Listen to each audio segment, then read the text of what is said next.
Bismillahirrahmanirrahim.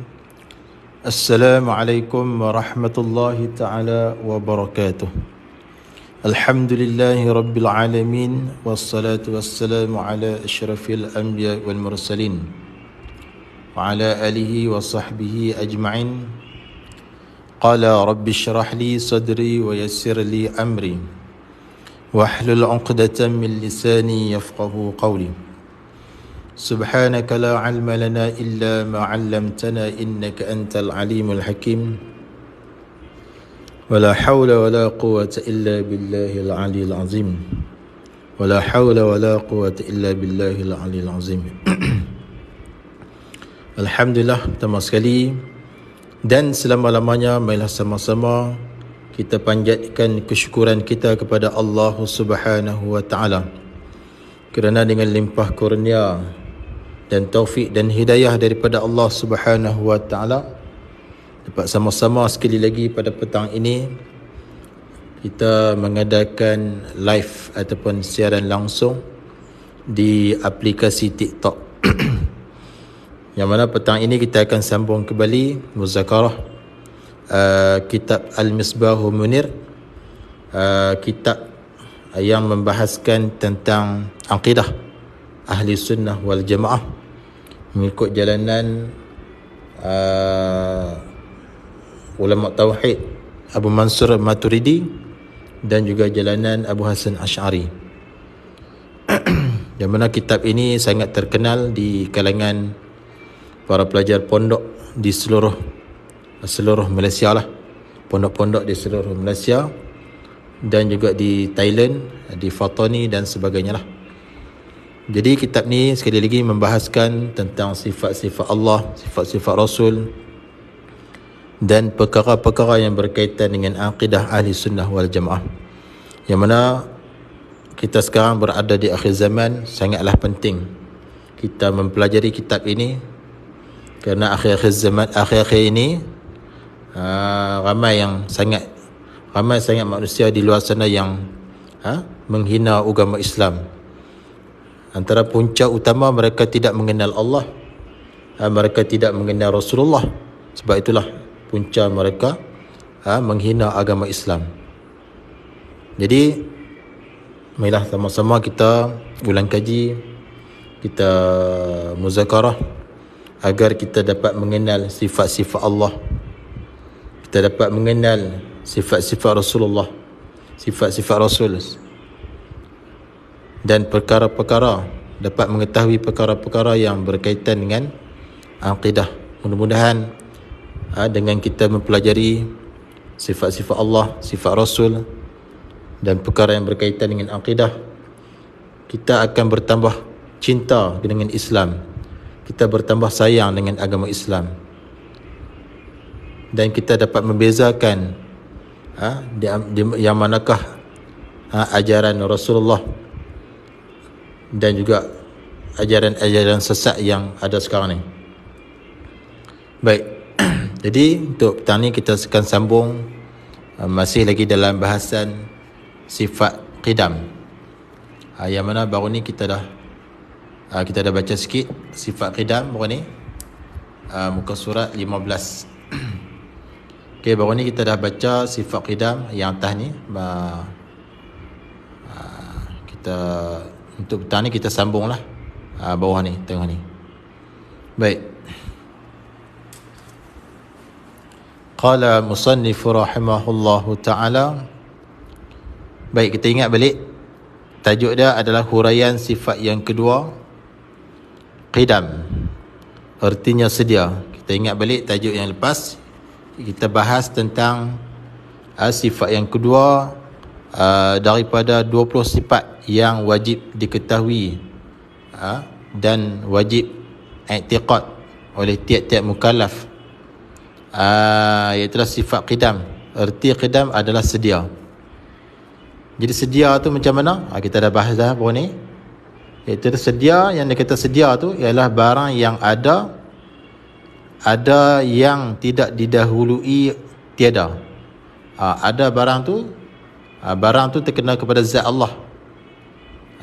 Zat Allah tu ada dia yang tidak didahului oleh tiada. Tu dia kata sedia. Sedia Allah Ta'ala dengan maksud ada Allah tu tidak didahului oleh tiada. Tu.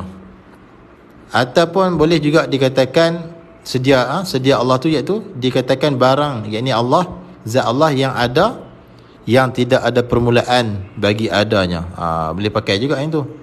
Nak kata ada Allah tidak didahului oleh tiada pun boleh. Nak kata ada Allah tu yang tidak ada permulaan bagi adanya pun boleh juga. Pilihlah. Pilih. Baik. Kemudian tang ni kita masuk bawah ni lah. Dalil. Yang mana tiap-tiap sifat wajib kita mempelajari dalil sekali. Sebab ilmu tauhid ni dia tak macam ilmu fiqh. Ilmu tauhid ni dia kena ada dalil sekali. Nak melepaskan kita daripada dinamakan muqallid. Muqallid ni orang yang ikut orang. Orang kata Tuhan ada, dia kata ada. Orang tanya dia tahu mana Tuhan ada. Dia kata, ustaz dia kata ada. Tok Wan dia kata ada, mak dia kata ada. Dia ikut orang semata-mata. Itu dipanggil muqallid. Muqallid ni tak, setengah ulama kata dia tu dosa juga, tak sehingga-hingga dosa. Dan setengah ulama kata kafir.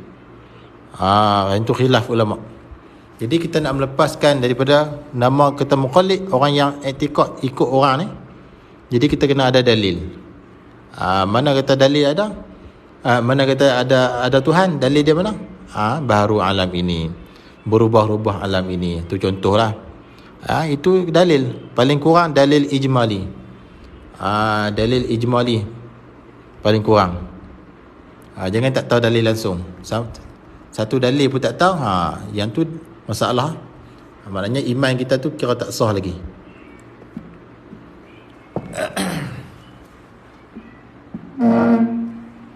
Baik. Qala musannifu rahimahullahu ta'ala, dan dalil. Dalil ni kalau kita mengaji dalam ilmu nahwu dipanggil mubtada'.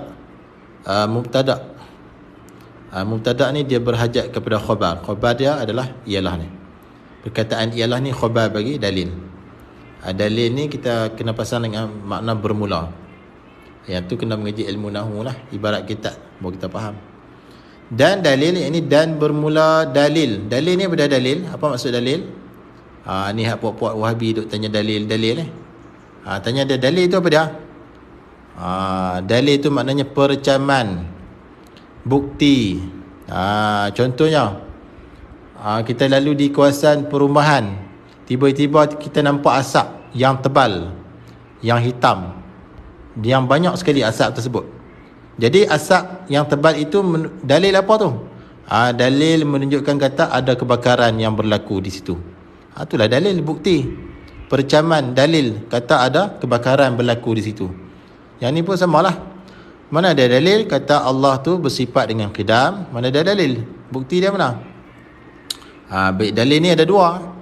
Yang pertama dipanggil dalil naqli, dalil ayat Al-Quran ataupun hadis.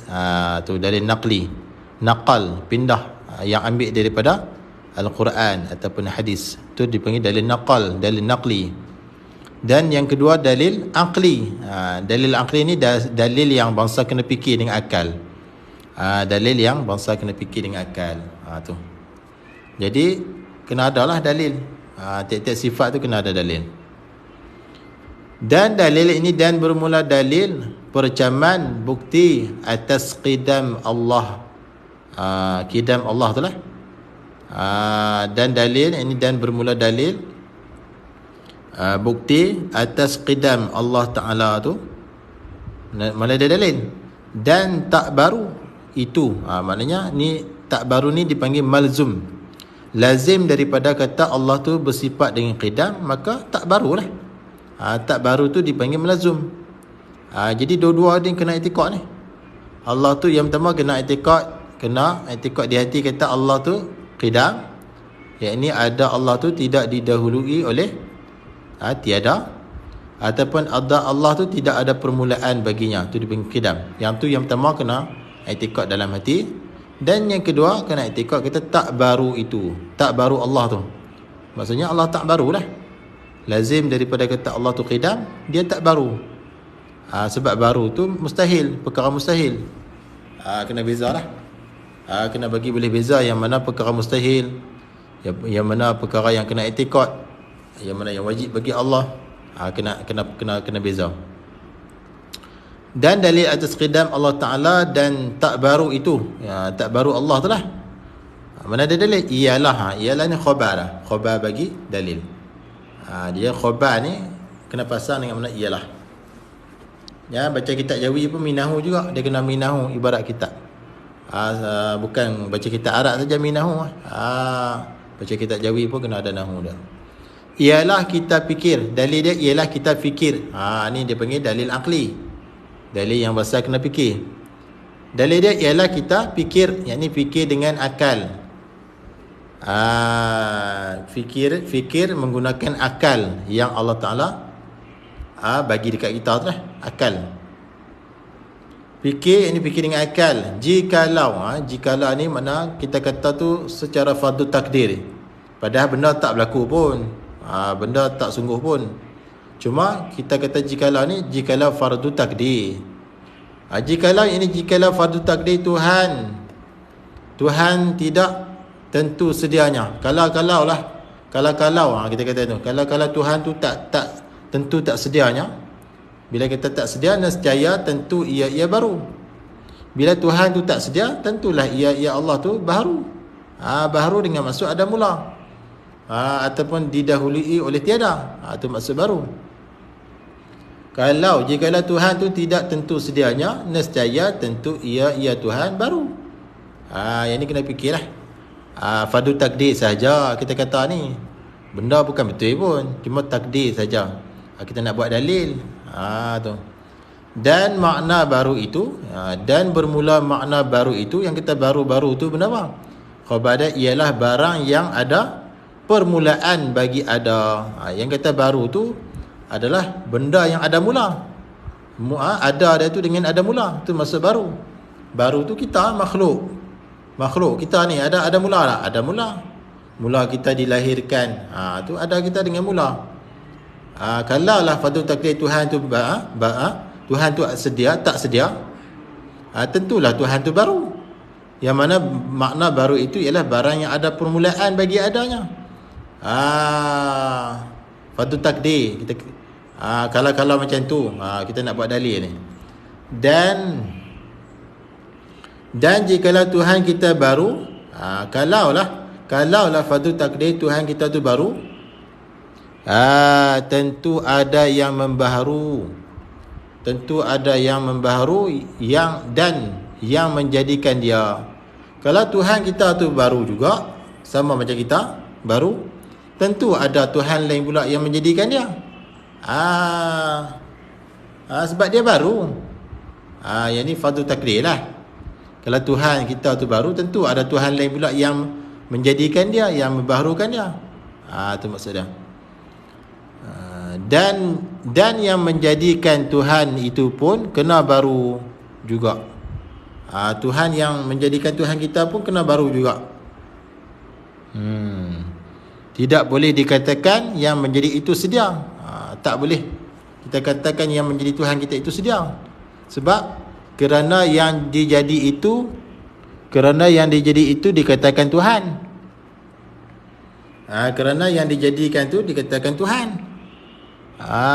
Maka yang menjadikan itu pun Tuhan juga. Maka dia pun tak ada sedia lah, sebab atas nama Tuhan. Tu. Maka yang menjadi itu pun Tuhan juga. Sama-sama baru. Tuhan yang menjadikan Tuhan kita tu pun Tuhan juga. Jadi pada pihak sama-sama baru, sebab dia pun nama Tuhan.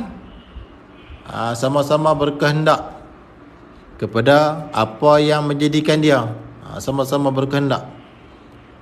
Yang ni kita kata atas jalan fardu takdir. Atas jalan fardu takdir.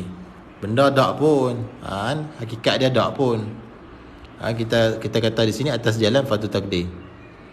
Kalau Tuhan kita tu tak sedia, maka dia baru. Baru ni maknanya perkara yang ada permulaan. Dan kalau Tuhan kita baru, tentu ada yang baru dan menjadikan dia. dan yang menjadikan Tuhan kita itu pun kena baru juga, tidak boleh dikatakan yang menjadi itu sedia. Sebab apa? Kerana yang dijadi itu dikatakan Tuhan, maka yang menjadi itu pun Tuhan juga, nama Tuhan juga, sama-sama baru, sama-sama berkehendak kepada apa yang menjadikan dia. Maka jika yang menjadi akan Tuhan yang kedua itu kena kepada Tuhan yang ia telah menjadi itu.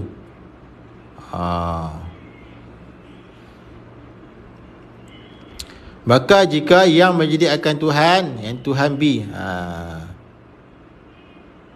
yang tadi Tuhan A, kita kata ada 3 Tuhan, contohnya 3 Tuhan. Yang pertama Tuhan A tadi, Tuhan A tu tak sedia, dengan makna dia baru. Dengan makna dia tu baru. Bila dia baru, tentulah ada Tuhan yang lain yang menjadikan dia, yang membaharukan dia, iaitulah Tuhan B. Yang mana Tuhan B pun kena baru juga, atas nama Tuhan. Sebab Tuhan yang pertama A tu Tuhan, dia baru, maka Tuhan B pun baru jugalah. Sebab atas pihak nama Tuhan tu. Maka jika yang menjadi akan Tuhan B itu, yang kedua itu kena kepada Tuhan A, yang ia telah menjadi itu, maka dinamakan dia daur. Daur ni maknanya, artinya berkeliling atau bergilir buat. Tuhan A dia buat Tuhan B. Tuhan B dia buat Tuhan A. Tu pening tak tu? Maknanya mustahil lah macam tu. Mustahil macam tu. Kita ulang sekali lagi. Dia bab ni dia pening sikit, dia datang ni.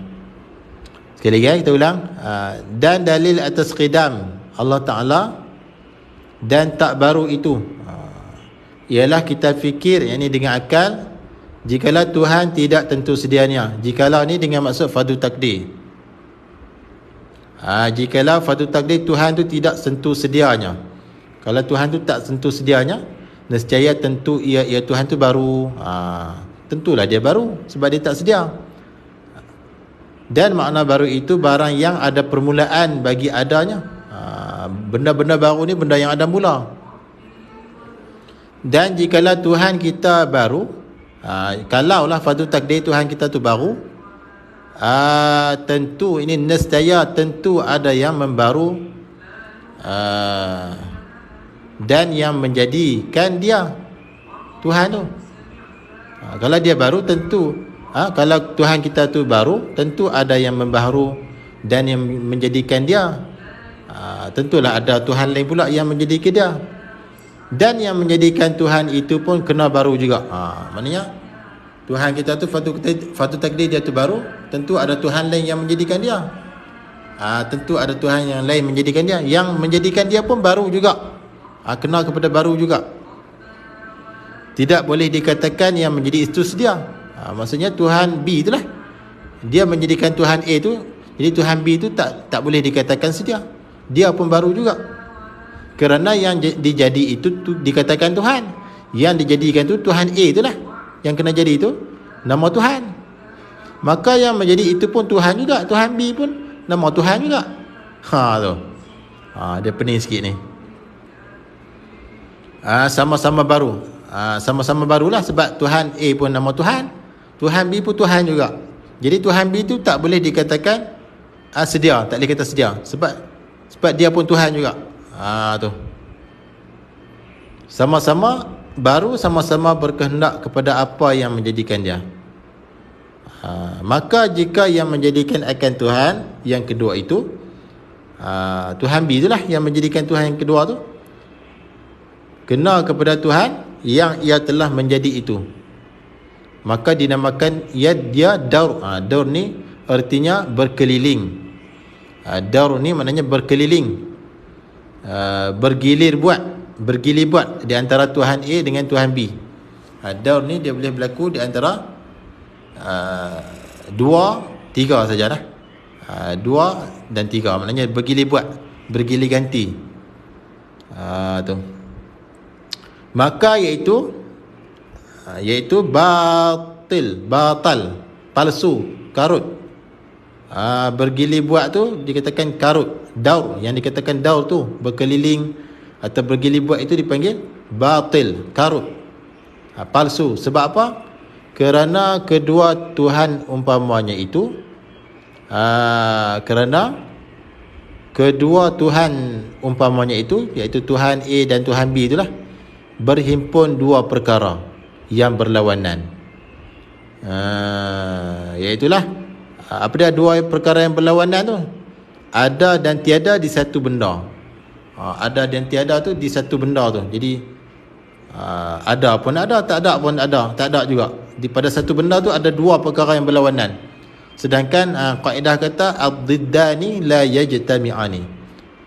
Dua perkara yang berlawanan la yajtami'ani, tak boleh berhimpun kedua-duanya. Ada pun ada, tak ada pun tak ada. Duduk pada satu benda, tak boleh. Tu. Iaitulah tiap-tiap satu itu berhimpun ada dan tiada. Berhimpun ada dan tiada tu. Berhimpun pada satu benda tu. Dia ada pun ada, tak ada pun tak ada. Yang tu dipanggil mustahil lah. Nisbah dialah yang menjadikan Tuhan yang pertama itu, iaitu Tuhan A tu. Yang ni ada dan tiada di satu benda. Dialah yang menjadikan Tuhan yang pertama itu. Dan ada nisbah dia yang menjadikan Tuhan yang pertama itu, dan tiada nisbah dialah yang kena jadi. Demikianlah bagi yang satu lagi itu. Maknanya pada satu Tuhan tu dia ada dua. Ada dan tiada ada pada satu Tuhan tu. Jadi tak boleh lah. Ada dia tu nisbah dia kena jadi. Ada dia tu nisbah dialah yang menjadikan Tuhan yang pertama itu. Dan tiada dia tu nisbah dia yang kena jadi. Demikianlah bagi yang satu lagi tu, Tuhan yang kedua tu. Sama juga. Ada dan tiada tu berlaku pada satu lah, dua Tuhan tadilah. Tuhan A dengan Tuhan B tadi tu. Ada dan tiada tu. Sedangkan tak boleh berhimpun dua perkara yang berlawanan antara ada dan tiada. Dan jika yang menjadi Tuhan yang kedua itu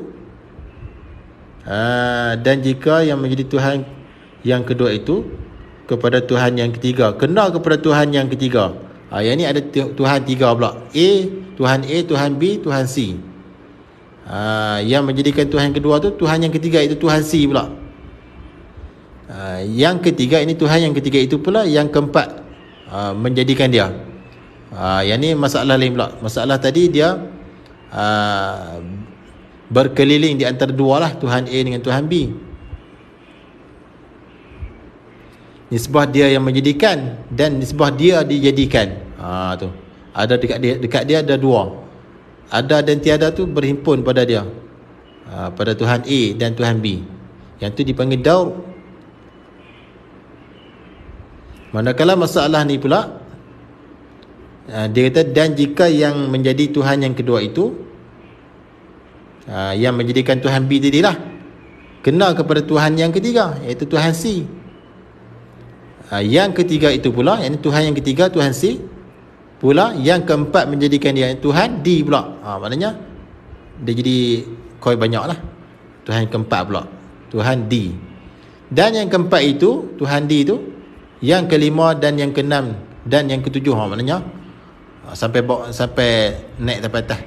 Tuhan yang keempat, Tuhan yang kelima, Tuhan yang keenam dan yang ketujuh, sehingga tidak kesudahan dan tidak habis bilangannya Tuhan tu. Maknanya banyak lah. 1, 2, 3, 4 naik ke atas tu. Tu dia maksud dah. Baik, di sini dia kata pada dakwaan sahaja. Yang kita tak habis tu, pada dakwaan sahaja. Adapun pada hakikat yang sebenarnya, maka habis juga. Kerana sebelah balik itu tak bertambah umbi. Ni. Yang ni kalau kita tengok, contoh macam Nabi lah, Nabi kan. Jangan kira start pada Nabi Muhammad naik ke atas tu. Sebab kalau kira naik sampai atas tu, penghabisan dia dekat Nabi Adam. Dia kena kira kat bawah ni. Kena kira kat bawah ni. Maknanya selepas daripada Nabi Muhammad turun ke bawah lah, tidak ada kesudahan kat situ. Yang ni dia kena tunjuk contoh. Kalau tali tu sebelah balik bawah ni, jangan tengok sebelah hujung tu. Kalau hujung tu dia ada suk dia ada kesudahan dia. Dia tengok sebelah bawah ni, sebelah kita nak pegang tu, sebelah ada penyambung tu lah. Ini susah sikit bab ni. Ni kalau dengar saja pening ni. Baik, maka yang dinamakan dia, yang kata yang menjadikan Tuhan yang kedua itu kenal kepada Tuhan yang ketiga. Yang ketiga pula itu pula yang keempat menjadikan dia, dan yang keempat itu, yang kelima dan yang keenam dan yang ketujuh, sehingga tidak ada kesudahan dan tidak habis bilangannya, maka dinamakan dia tasasul. Tasasul artinya berhubung-hubung. Tasasul ni maknanya berhubung-hubung dengan tidak kesudahan, tak ada suk. Yakni pada dakwaan saja tak ada suk. Yang hakikat dia ada suk, ada kesudahan. Dan iaitu karut, batil, karut. Karut lah. Tak ada kesudahan tu dipanggil karut. Sebenarnya ada kesudahan. Tidak ada kesudahan tu dipanggil pada dakwaan sahaja.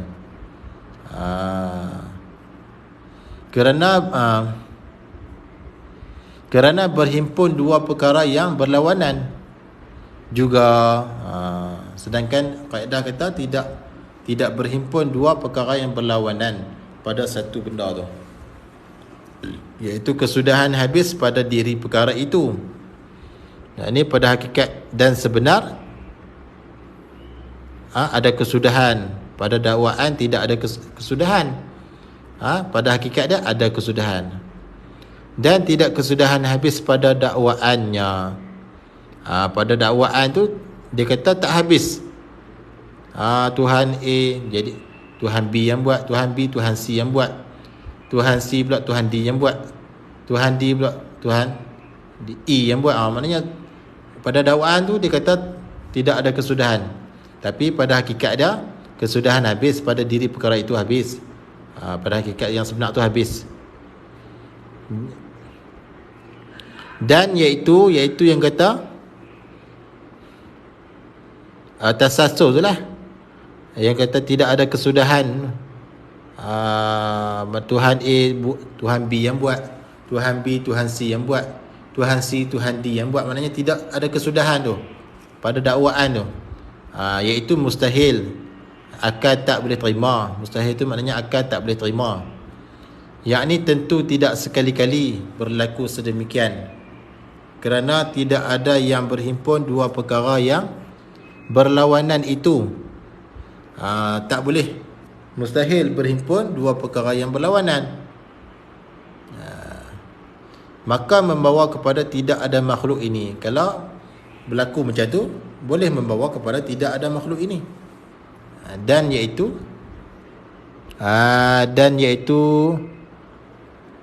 tasasul tu lah, batal, karut juga, palsu juga. Kerana makhluk ini sudah ada dengan musyahadah, musyahadah yakni dengan pandangan dua mata di kepala. Kita tengok makhluk ini duk ada dah. Mana boleh berhimpun ada dan tiada pada Tuhan. Kalau berhimpun macam tu, maknanya makhluk ni tak ada.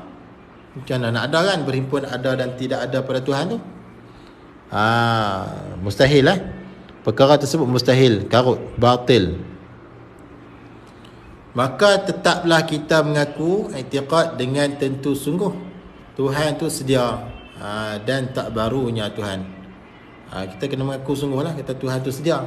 Sedia dengan maksud tidak ada mula, ataupun sedia dengan maksud Tuhan tu ada, tidak didahului oleh tiada, dan tak barunya Tuhan. Maka betullah pengakuan di dalam hati kita ini dengan pengakuan Tuhan di dalam Quran yang dinamakan dia orang yang beriman. Wallahu a'lam. Tu. Jadi pengakuan kita tu samalah, serupalah macam pengakuan Tuhan di dalam Al-Quran yang mengatakan Allah tu sedia. Allah kata huwal awwalu, dialah yang awal dengan tidak ada permulaan, dan dialah yang awal dengan maksud tidak didahului oleh tiada. Tu jadi pengakuan kita dengan pengakuan Tuhan tu sama. Itulah dikatakan qidam Allah Taala dengan maksud sedia Allah Taala. Baik.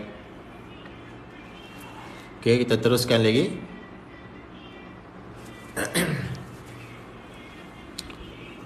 Qala musannif rahimahullahu taala, huraian sifat yang ketiga.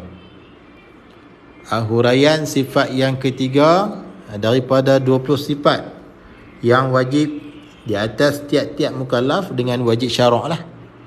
Syarak ni Allah Ta'ala duk tekan kita. Hukum syarak, hukum Allah Ta'ala. Syarak ada dua, syarak hakiki Allah. Kalau syarak majazi Rasul. Jadi wajib ni wajib syarak, maknanya hukum Tuhan tekan pada tiap-tiap mukallaf tu. Wajib mengaji. Huraian sifat yang ketiga, sifat yang ketiga daripada 20 sifat yang wajib ke atas tiap-tiap mukallaf, belajar hingga mengetahui serta i'tiqad di dalam hati. Kitab apa? Ada tulis dah dekat tu. Misbahul Munir, kitab Misbahul Munir. Jadi yang ketiga ni, sebut yang ketiga ni sebenarnya untuk memudahkan kita ni orang awam mengaji.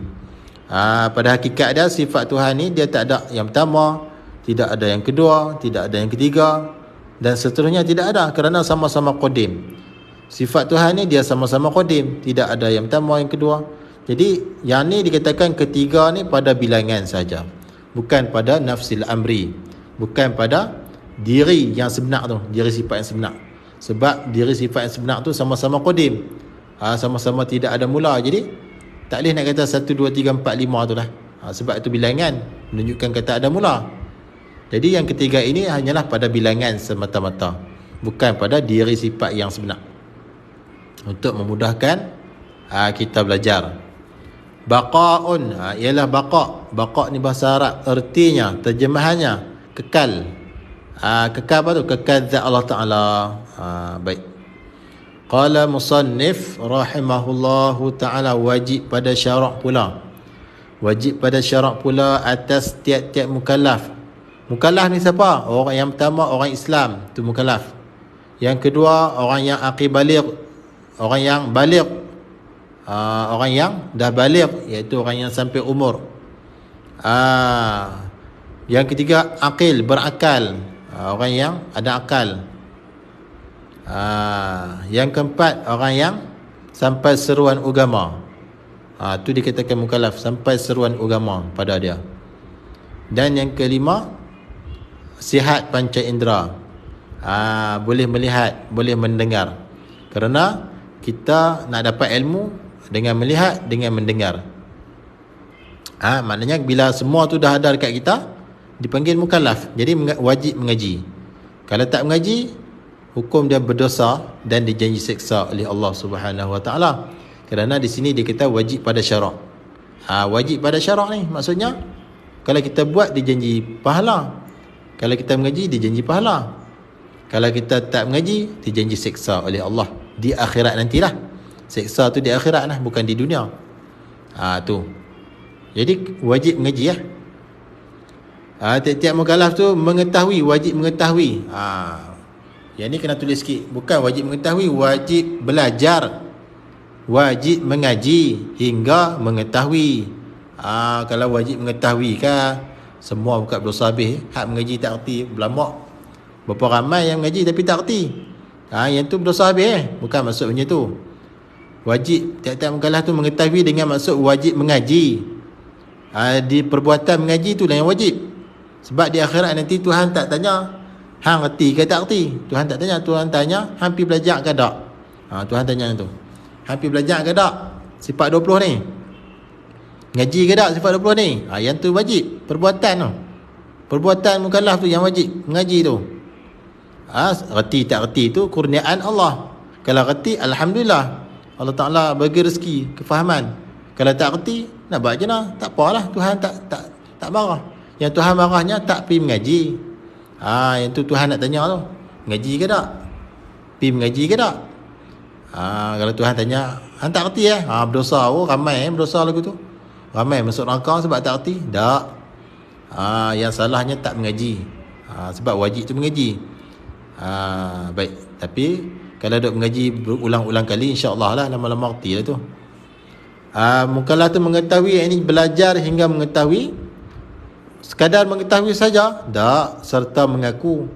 Kena mengaku, maknanya i'tiqad di dalam hati akan tentu sungguh Allah tu kekal, zat Allah tu kekal. Kekal tu macam mana? Dengan maksud tak terima binasa.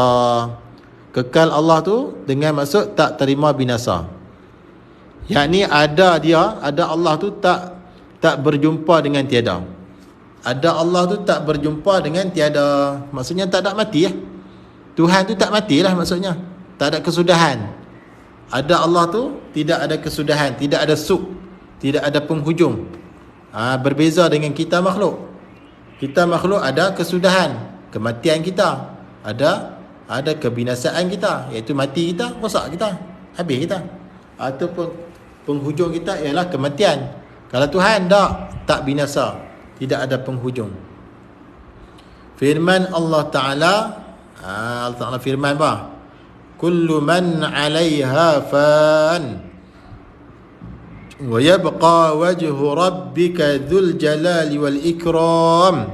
Surah Ar-Rahman ayat 26 hingga ayat 27. Tuhan kata kullu man 'alaiha fan wa yabqa wajhu rabbika dzul jalali wal ikram. Artinya tiap-tiap mereka di atasnya binasa. Tuhan kata sendiri dalam Quran, dalam surah Ar-Rahman ayat 26 hingga ayat 27. Tuhan kata tiap-tiap mereka tu di atasnya binasa. Tiap-tiap sesuatu lah dia akan binasa, dia akan ada penghujung, dia akan mati. Dan kekallah pada zat Tuhan engkau yang mempunyai jalal, kebesaran, dan ikram, dan kemuliaan. Maknanya zat Tuhan tu kekal. Yang lain semuanya binasa. Yang lain semua binasa. Zat Tuhan tu kekal. Itu maksudnya. Baik. Maka kekal zat Tuhan itulah dikatakan sifat qidam, sifat baqa. Kekal zat Tuhan itulah dipanggil sifat baqa, yang lawan bagi binasa. Baqa tu lawan bagi binasa. Tu lawannya. Binasa tu dipanggil mustahil. Mustahil atas Allah tu binasa. Jadi mustahil, binasa tu lawan bagi baqa. Kekal zat Tuhan itulah dikatakan, dinamakan sifat baqa, yang lawan bagi binasa, iaitu bahasa Arab panggil fanaun, yang tentu tidak sekali-kali. Ni yang tentu tidak sekali-kali ni lah kita nak pegang ni.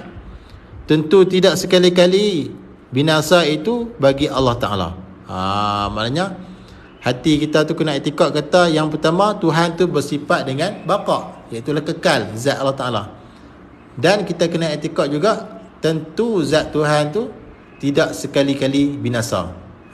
Tentu zat Tuhan itu tidak sekali-kali binasa. Baik, tu kena i'tikad dua lah. Tetap berdalil lah. Dan pengakuan, dan bermula pengakuan tentu sungguh di dalam hati, yakni hati kita lah.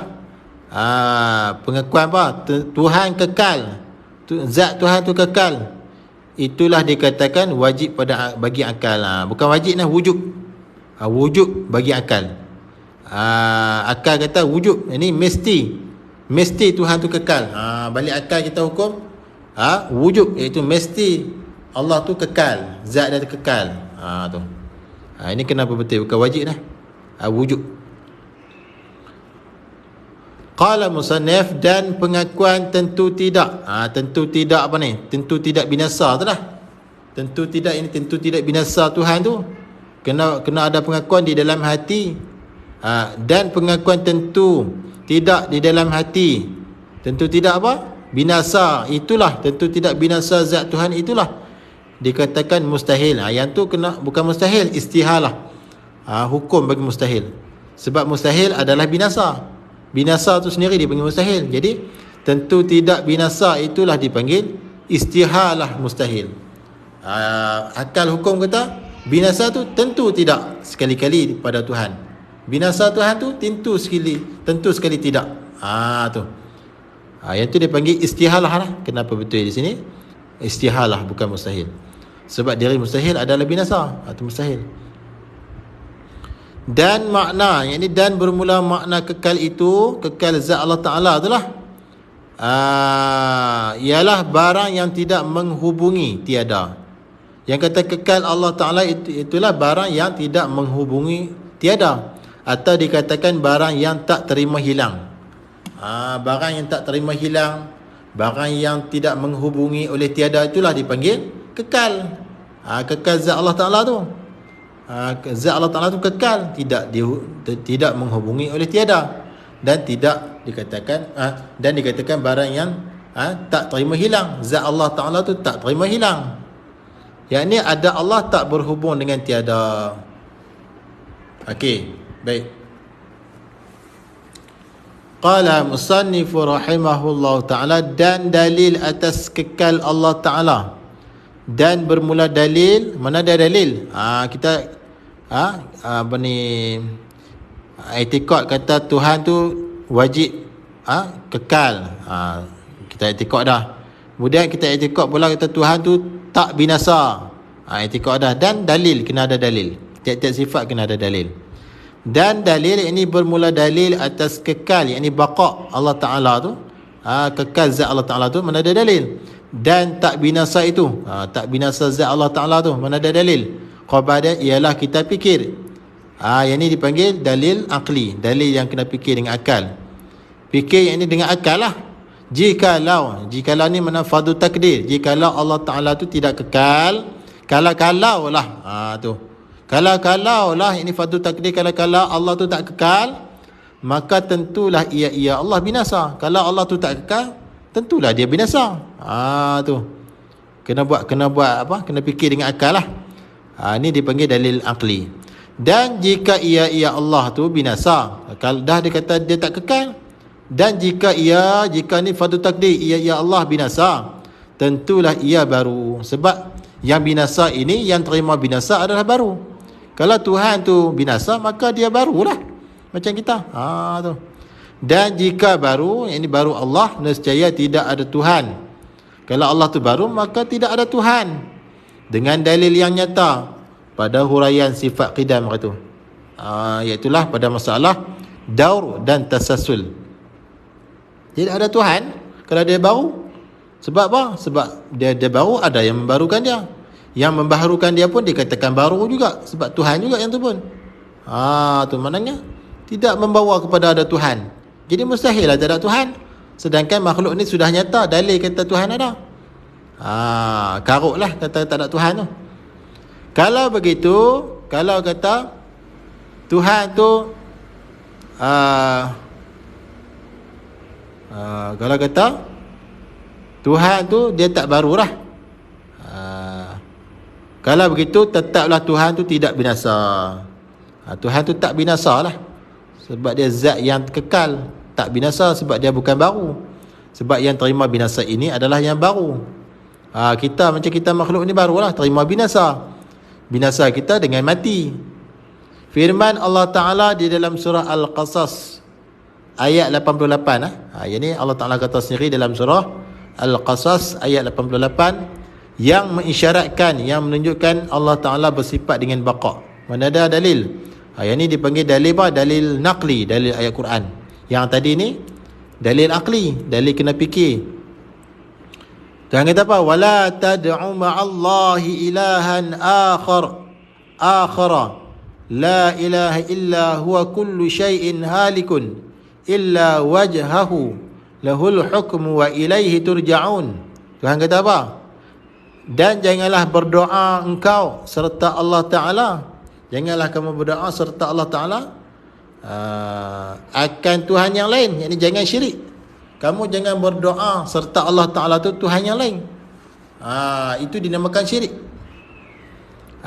Doa ni maksudnya minta. Jangan kamu minta engkau serta Allah Ta'ala, sekali dengan Allah Ta'ala. Dekat Tuhan lain bukan minta, Kan Allah Ta'ala pun minta juga. Jadi syirik, menduakan Tuhan, berkongsi Tuhan. Jangan. Tidak ada Tuhan yang lain melainkan Ia, ya Allah. Tidak ada Tuhan yang lain melainkan Ia, ya Allah. Tu. Bermula tiap-tiap sesuatu itu binasa. Tiap-tiap sesuatu itu binasa. Melainkan zat Allah Ta'ala sahaja yang tak binasa, yang kekal. Yang lain semua binasa. Baginya Allah jua hukum, dan padanya Allah kembali sekalian kamu. Maksudnya sekalian kita ni akan kembali kepada Allah, iaitulah kematian kita telah kembali ke rahmatullah. Maka dengan pengakuan di dalam hati,